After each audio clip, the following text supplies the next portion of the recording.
వెనకాల మా గురువు గారు ఉన్నారు, పక్కన మేడం కూడా ఉన్నారు, లేకపోతే చెప్పకపోతే తింటారు మేడం. ఇంకా అంటే నేను కానీ దసరా శ్రీకాంత్ కానీ మన అజ్జుబయ్య కానీ మీ అందరూ ఇలా వచ్చామంటే, డైరెక్టర్స్గా వచ్చామంటే, అందరూ కార్తీక్ గారు కానీ అందరూ వచ్చామంటే కారణం ఒకే ఒక పర్సన్ అండి, సుకుమార్ గారు. అంటే సెట్లో మొదటగా అడుగు పెట్టిన మొదటి రోజు నువ్వు డైరెక్టర్ రా అంటారు ఆయన. నేను డైరెక్టర్ అయితే అనుకుంటాం, అంటే నువ్వు డైరెక్టర్ అయితే సినిమా ఎలా తీస్తావు అలా తీయంటారు. సుకు సార్ మీ దగ్గర నుంచి ఇంకా చాలామంది వచ్చేస్తారు నాకు తెలుసు, దాంట్లో తిరిగిలేదు. నాకు తెలిసి ఈ జనరేషన్లో ఇంతమంది డైరెక్టర్స్ని తయారు చేసే పర్సన్ ఎవరిని ఉన్నారంటే ఇంకొకరు కూడా ఉండాలని కోరుకుంటాం. కానీ మా గురువు గారి దగ్గర ఇంకా చాలామంది ఉన్నారు, వస్తానే ఉంటారు. ఎప్పుడో గోపాల్ ఉన్నప్పుడు చెప్పారు, ఒరే సుకుమార్ రైడింగ్స్ అని బ్యానర్ పెడతారనుకుంటున్నారా అని.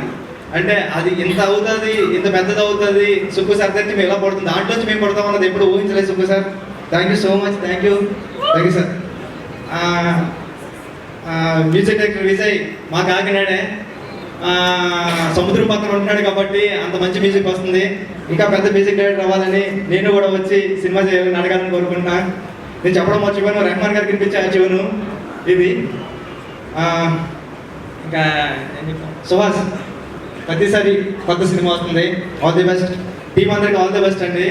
అజయ్ భాయ్ గురించి చెప్పాలి. అజయ్ అన్న నేను సుక్కు సార్ దగ్గర వర్క్ చేసినప్పటి నుంచి నువ్వు నాకు తెలుసు. అంటే నేను మొట్టమొదటిసారిగా క్లాప్ బోర్డ్లో నాకు రాయడం దగ్గర నుంచి ఎడిటింగ్ బుక్లో ఎడిటింగ్ రాయడం నేర్పింది అర్జున్ అనే. నేను మానిటర్ చూస్తున్నా, ఆర్టిస్టులు ఎలా చేశారో ఒకసారి చూద్దామని వస్తుంటే డెప్పే కొట్టాడు నన్ను. కొట్టి నువ్వు ఇంకెక్కడ రావడానికి టైం ఉందిరా, నువ్వు అర్జెంట్కి వెళ్ళి ముందు వర్కులు చేయన్నాడు. అర్జెంట్ నువ్వు కొట్టింది నాకు గుర్తుంది. నువ్వు కానీ తోట సీన్ అన్న కానీ సార్ దగ్గర ఎంత కష్టపడేవారు నాకు తెలుసు. అంటే 4:30, 5:30, 6:30 అయ్యేది. మళ్ళీ సార్ 8:30కి ఆఫీస్కి వస్తే 8:30కి వచ్చేసేవారు. మీరు అంత కష్టపడేవారు. మీలో 10% కష్టపడినా డైరెక్టర్ అయిపోవచ్చు అనిపించేది. ఆ 10%తోనే డైరెక్టర్. మీరు 100% ఎఫర్ట్స్తో వస్తున్నారు. మీరు ఇప్పుడు ఎంత పెద్ద డైరెక్టర్ అవుతారు నాకు తెలుసు. ఎందుకంటే మీ కష్టం చూశాను. మీరు మాట్లాడుతుంటే నేను ఎమోషనల్ అయిపోయాను ఇప్పుడు. అంటే నాకు ఏడుపు వచ్చింది అక్కడ. అంత అంటే మీరు ఎక్కడో బెంగళూరు నుంచి వచ్చి ఇక్కడ సుక్కు సార్ గారు జాయిన్ అవ్వి ఇప్పుడు ఇక్కడ వరకు రీచ్ అయ్యారు. ఈ సినిమా పెద్ద హిట్ అవ్వాలని మనస్ఫూర్తిగా కోరుకుంటున్నానండి. Thank you so much. అందరికి నమస్కారం అండి. వెనకాల మా గురువు గారు ఉన్నారు, పక్కన మేడం కూడా ఉన్నారు, లేకపోతే చెప్పకపోతే తింటారు మేడం. ఇంకా అంటే నేను కానీ దసరా శ్రీకాంత్ కానీ మన అజ్జుబయ్య కానీ మీ అందరూ ఇలా వచ్చామంటే, డైరెక్టర్స్గా వచ్చామంటే, అందరూ కార్తీక్ గారు కానీ అందరూ వచ్చామంటే కారణం ఒకే ఒక పర్సన్ అండి, సుకుమార్ గారు. అంటే సెట్లో మొదటగా అడుగు పెట్టిన మొదటి రోజు నువ్వు డైరెక్టర్ రా అంటారు ఆయన. నేను డైరెక్టర్ అయితే అనుకుంటాం, అంటే నువ్వు డైరెక్టర్ అయితే సినిమా ఎలా తీస్తావు అలా తీయంటారు. సుక్కు సార్ మీ దగ్గర నుంచి ఇంకా చాలామంది వచ్చేస్తారు నాకు తెలుసు, దాంట్లో తిరిగిలేదు. నాకు తెలిసి ఈ జనరేషన్లో ఇంతమంది డైరెక్టర్స్ని తయారు చేసే పర్సన్ ఎవరిని ఉన్నారంటే ఇంకొకరు కూడా ఉండాలని కోరుకుంటాం. కానీ మా గురువు గారి దగ్గర ఇంకా చాలామంది ఉన్నారు, వస్తానే ఉంటారు. ఎప్పుడో గోపాల్ ఉన్నప్పుడు చెప్పారు, ఒరే సుకుమార్ రైడింగ్స్ అని బ్యానర్ పెడతారనుకుంటున్నారా అని. అంటే అది ఇంత అవుతుంది, ఇంత పెద్దది అవుతుంది, సుక్కు సార్ దగ్గర మేము ఎలా పడుతుంది, దాంట్లోంచి మేము పడతాం అన్నది ఎప్పుడు ఊహించలేదు. Sukku sir thank you so much, thank you sir.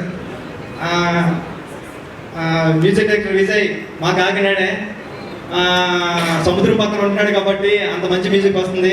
ఇంకా పెద్ద మ్యూజిక్ డైరెక్టర్ అవ్వాలని నేను కూడా వచ్చి సినిమా చేయాలని అడగాలని కోరుకుంటున్నా. నేను చెప్పడం మర్చిపోయాను, రెహమాన్ గారికి వినిపించే జీవను ఇది. ఇంకా సుహాస్ ప్రతిసారి కొత్త సినిమా వస్తుంది, ఆల్ ది బెస్ట్. టీం అందరికి ఆల్ ది బెస్ట్ అండి. అజయ్ భాయ్ గురించి చెప్పాలి. అజయ్ అన్న నేను సుక్కు సార్ దగ్గర వర్క్ చేసినప్పటి నుంచి నువ్వు నాకు తెలుసు.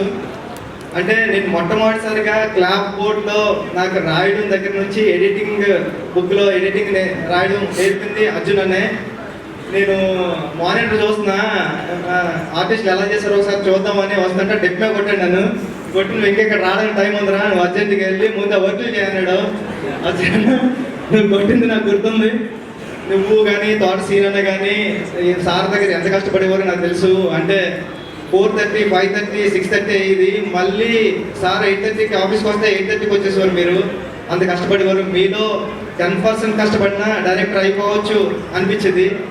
ఆ 10%తోనే డైరెక్టర్. మీరు 100% ఎఫర్ట్స్తో వస్తున్నారు. మీరు ఇప్పుడు ఎంత పెద్ద డైరెక్టర్ అవుతారు నాకు తెలుసు.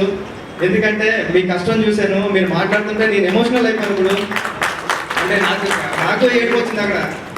అంత అంటే మీరు ఎక్కడో బెంగళూరు నుంచి వచ్చి ఇక్కడ సుబ్బు సర్దార్ జాయిన్ అవ్వి ఇప్పుడు ఇక్కడ వరకు రీచ్ అయ్యారు. ఈ సినిమా పెద్ద హిట్ అవ్వాలని మనస్ఫూర్తిగా కోరుకుంటున్నానండి. Thank you so much.